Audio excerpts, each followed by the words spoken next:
Dalam nama Bapa dan Putra dan Roh Kudus. Amin. Shalom saudara-saudari.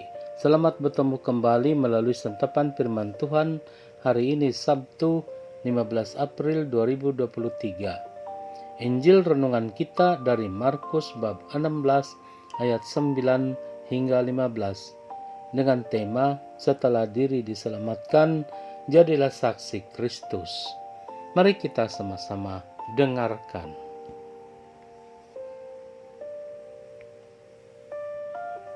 Setelah Yesus bangkit dari antara orang mati, pagi-pagi pada hari pertama minggu itu, ia mula-mula menampakkan dirinya kepada Maria Magdalena. Daripadanya Yesus pernah mengusir 7 setan. Lalu perempuan itu pergi memberitahukannya kepada mereka yang selalu mengiringi Yesus dan yang pada waktu itu sedang berkabung dan menangis. Tetapi ketika mereka mendengar bahwa Yesus hidup dan telah dilihat olehnya, mereka tidak percaya. Sesudah itu Yesus menampakkan diri dalam rupa yang lain kepada 2 orang dari para murid ketika keduanya dalam perjalanan keluar kota. Ketika mereka kembali dan memberitahukannya kepada teman-teman yang lain, kepada mereka pun teman-teman itu tidak percaya. Akhirnya Yesus menampakkan diri kepada ke-11 orang itu ketika mereka sedang makan. Yesus mencela ketidakpercayaan dan kedegilan hati mereka, oleh karena mereka tidak percaya kepada orang-orang yang telah melihat Dia sesudah kebangkitannya. Lalu Yesus berkata kepada mereka, "Pergilah ke seluruh dunia, beritakanlah Injil kepada segala makhluk." Injil Tuhan. Terpujilah Kristus. Saudara-saudari, Maria Magdalena dikatakan pernah dirasuki setan, dan Yesus telah membebaskan dia dengan mengusir 7 setan. Setelah Yesus bangkit dari antara orang mati, Yesus menampakkan dirinya pula pertama-tama kepada Maria Magdalena. Dengan sendirinya Maria Magdalena pergi memberitahu murid-murid Yesus yang berkabung dan menangis. Namun murid-murid itu tidak percaya. Saudara-saudari, biasanya orang yang sadar betul akan kehadiran seseorang ialah orang yang benar-benar menghargai seseorang karena benar-benar ada kesan kehadiran orang itu terhadapnya. Kehadiran Yesus dalam hidup Maria Magdalena adalah positif, semua yang baik. Memang Maria Magdalena benar-benar mengasihi Yesus. Dia bergembira betul bila melihat dan bercakap dengan Yesus yang telah bangkit.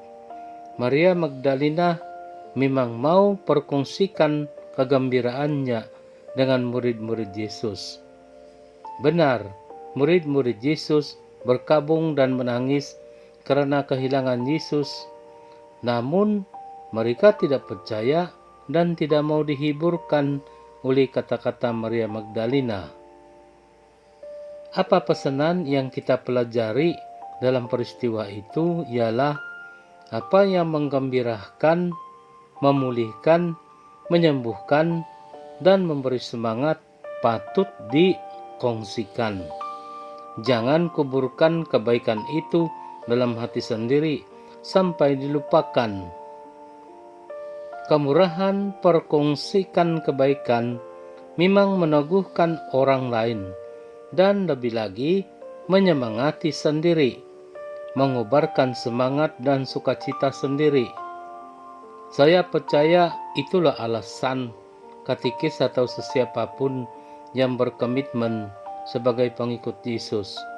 Entah orang menerima apa yang kita perkongsikan yang baik, tidak mengurangkan kebaikan yang kita terima.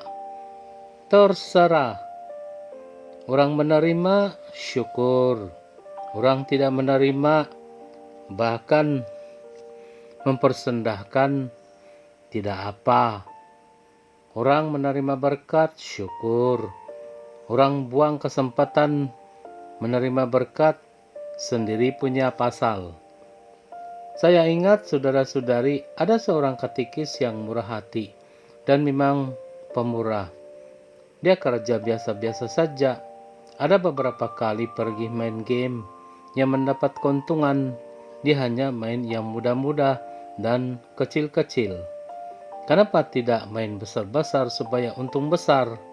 Katanya main besar-besar biasa kalah, merugikan. Main kecil-kecil dan mudah walau sedikit menguntungkan. Sebab berkat-berkat kecil bila dikumpul-kumpul menjadi bukit. Betul juga, dia dapat bantu orang pula. Dapat bantu gerejanya. Orang miskin yang pemurah tapi bahagia dari berkat sedikit demi sedikit.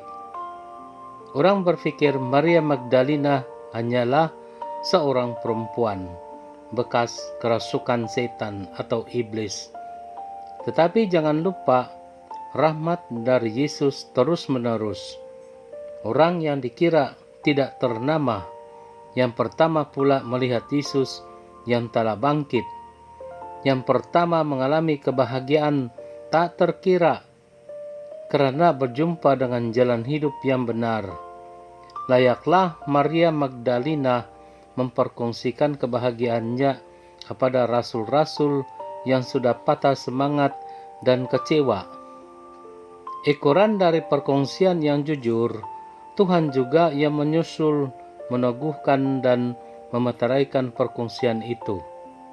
Nah, saudara-saudari, Yesus mencela ketidakpercayaan dan kedagilan hati murid-muridnya. Lalu Yesus memantapkan perintahnya supaya murid-muridnya pergi menjadi saksi baginya. Beritakan Injil kepada segala makhluk. Tuhan yang memberkati, yang menjadi saksinya. Amin.